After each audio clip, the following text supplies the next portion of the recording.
হর হর মহাদেব, ওম নমঃ শিবায়। কেমন আছেন আপনারা সবাই? আমি দীপ্তজীবী মণ্ডল। সবাইকে জানাই শুভ নববর্ষের সাথে সাথে শুভ অক্ষয় তৃতীয়া। এই তৃতীয়াতে যাদের জন্ম, আপনাদের অনেক অনেক অনেক শুভেচ্ছা জন্মদিনের।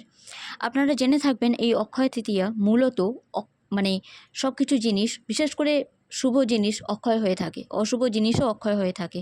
তাই এই তিথিতে কি এমন কাজ করবেন আপনারা, যেটা করলে আপনাদের সত্যি সত্যি সুমঙ্গল হবে জীবনে, আর আপনাদের জীবনে প্রত্যেকটা শুভ মুহূর্ত অক্ষয় হয়ে থাকবে।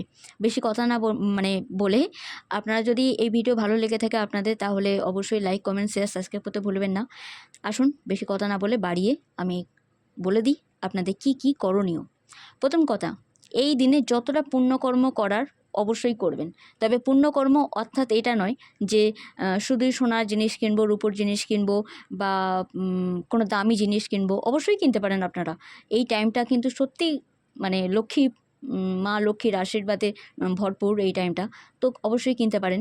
কিন্তু সকালবেলা ঘুম থেকে ওঠার পরেই অবশ্যই ঈশ্বরের আশীর্বাদ নিয়ে, মা ভূমি মাতাকে প্রণাম জানিয়ে, এক প্রকার বলাই ভালো যে যদি মাতা পিতা দর্শন করে, ঈশ্বর দর্শন করে যদি মাতা পিতার আশীর্বাদ, চরণ ছুঁয়ে প্রণাম করে আশীর্বাদ নেন, তাহলে কিন্তু অনেক প্রবলেম, বাধা, জীবনের অনেক সমস্যা সেখানে সমাধান হয়ে যাবে।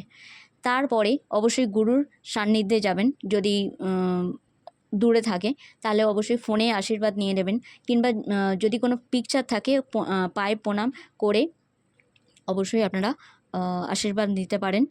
এই দিনে চেষ্টা করবেন কোনো চালের জিনিস যেন না খাওয়ার, বরঞ্চ অক্ষত চাল দিয়ে মা লক্ষ্মীকে এই দিনেতে অন্তত একটু পরমান্ন অর্থাৎ পায়েস রান্না করে মাকে অর্পণ করা, তাতে খুব ভালো হবে। মা লক্ষ্মী আশীর্বাদ করবেন আপনাদের সবাইকে। দুর্গা